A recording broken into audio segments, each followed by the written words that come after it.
We're still awaiting the trade call. Can you tell us what it is? Well, I can tell you the player we got, obviously, because I think it's out there. We traded for Max Domi from Columbus. We've been looking for somebody to complement our forward group, particularly our top 9, and felt that this was a perfect fit for us. What way does he complement the forward group? Do you picture him as a scorer, as more of an agitator? No, he's put up a lot of goals, but a lot of points. I think he's on a 50-point pace again this year. He's backing up. I know just a few years ago he had 27 goals. He can score, but he's also a pretty good playmaker, good down low, plays with an edge. Some things that we certainly were looking for. You didn't have to move anyone off the roster to get this? Nobody off the roster. This is his, I believe, his 7th NHL season. He's been to the playoffs once. He's not been on elite teams. Is there some value sometimes in looking at a guy like that and say, you put him with maybe a better top 9, and we might get the maximum out of him? Yeah, no, you look at all those things when you're looking at every player, and obviously he's been with teams that haven't made the playoffs, but you also look at where the player is in his career. He's going to be an unrestricted free agent at the end of the season.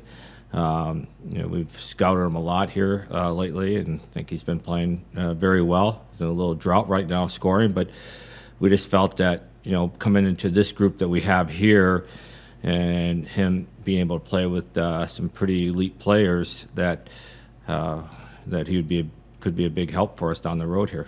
Are you guys putting Martinic on LTIR? We are not. Have you talked to Max yet, and do you know if he'll be here in time for tomorrow? He will probably make it in for the game, but won't play tomorrow. With travel, he's in Columbus right now, and we will get him in here. We got a lot of games, as we know, so he'll come in, be able to practice on Wednesday, and be ready to go Thursday. You spent some more money today. Can you talk a little finally about officially signing Jesper?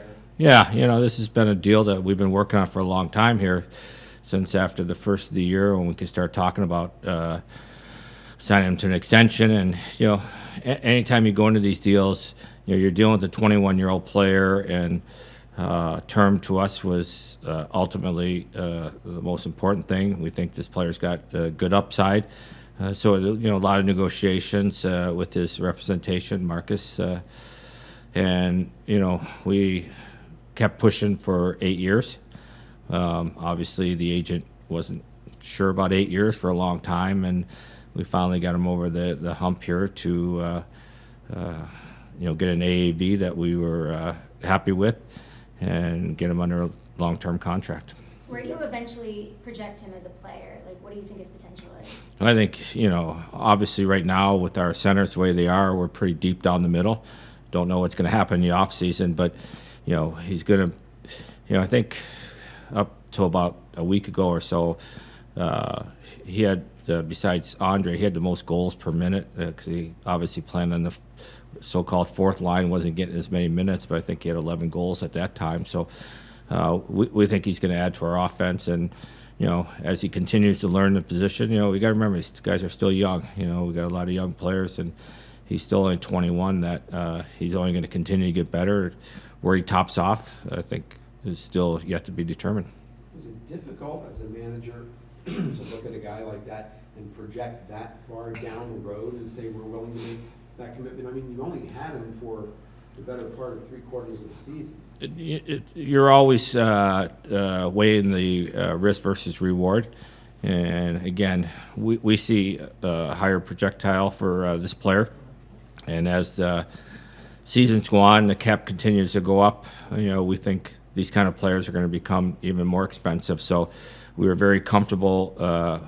We do, nothing happens by myself, okay? We have a whole group of people, including analytics and Tom and my whole staff, about where we see coaches, where we see this player the next few years. And I think we're, to a T, we're all confident that he's going to continue to grow as his game, and going to continue to learn and put up bigger numbers than even what he's doing right now. among the guys that are currently on the roster, have you had talks with any of the pending UFAs or even RFAs? We've had some small talks, but nothing yet. Any substantial talks. For those of us that aren't NHL GMs and maybe don't understand this, what's the point of waiting to the last second to make a trade? Because there's multiple things involved in it. Other teams making bids. We were the team acquiring. We weren't the team selling. It's a complicated deal as when it comes out. There's multi parts of the deal to make the cap work. Obviously, we're a cap team or close to it, so we had to do some maneuvering there, and all that takes time. So, do you want it to always go down at 2 minutes to 3? No, it's not. Adds a little more stress to your life, but it's just the way a lot of these deals happen. I can tell you, we're in the queue. They told us after it was filed at 3 o'clock that we're 33rd in the queue. So that's how many deals come down late in the last. Deadlines are interesting because deadlines. It doesn't matter what you're dealing with. When you're dealing with a deadline, most of the heavy action comes near the deadline when people are forced to make a decision, and our business is no different. Just out of curiosity, what happens in the queue? Could a deal be nixed? Well, they just got to make sure. Yeah, it could for this reason. They got to make sure that it's cap compliant. That the players you're trading for their status of their contracts. This one's easier, so it's only one player coming our way that has a contract. So the biggest thing is, you can't be. They will never accept a trade if it's not cap compliant. That's the number one thing.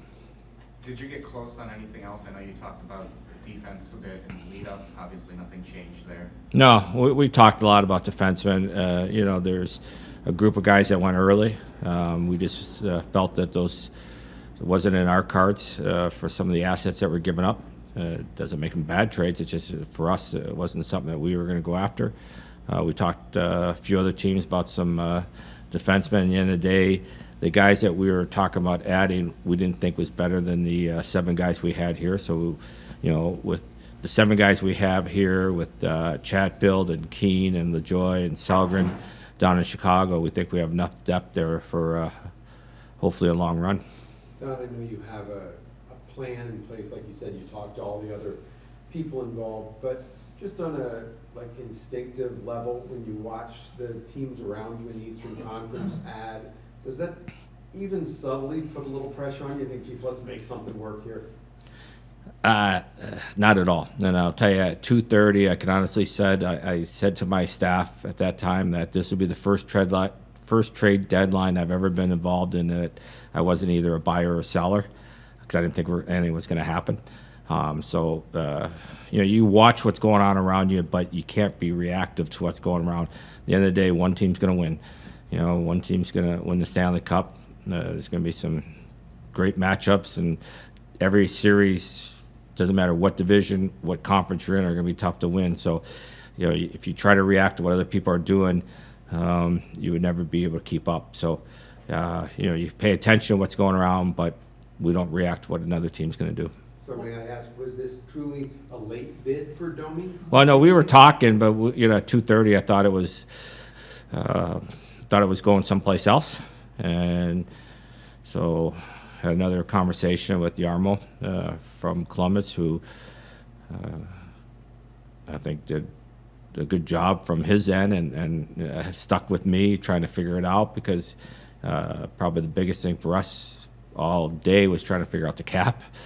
Because we didn't have this kind of cap money available to us. So finally, we were ready to get some other things involved in the deal to make it happen, which will be all reported once the deal is finalized. Don, were you able to speak to Rod about Max specifically, and what was his reaction in terms of how he might fit, or what he felt he would bring to the table for you guys? Yeah, of course, Rod's involved in all our decisions. So spent a lot of time the last few days going over all the players, not just Max, but all the players we were talking about. In particular, today spent amount of time with Rod and the rest of the coaches talking about a few guys, one being Max. And, right now, forget about that we're going through a little goal-scoring drought right now because we think that'll come to an end soon. But, we really felt that if we could add another, skilled forward to our group, that wouldn't be a bad thing. So coaches were all in favor of this, and how Rod's going to use them, we'll figure that out here in the next few days. I know there's no rest for you ever, but how much easier does your job get, like starting right now, at least a little breath, and you can just kind of observe rather than be on the phone all the time? Yeah, I got a call in 45 minutes about enhancements of the arena, so my other job will take over now. So, no, it's this day is always it's anxious to come because I've said over and over through my whole career that this is a dangerous day in hockey.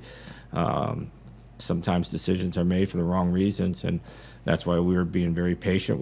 I've said it before, we really like our hockey club, and we're sitting in first place after losing. I don't think we've won in the last 4 or 5 games, and we're still in first place. So we really like our team, and we didn't want to take pieces off our team. And that was the most important thing for us, that if we were going to add, it wasn't going to be from taking guys from our current roster, and that's what we end up doing. All right, thanks, Tom. Thanks, Great, everyone. thank you. Thank you.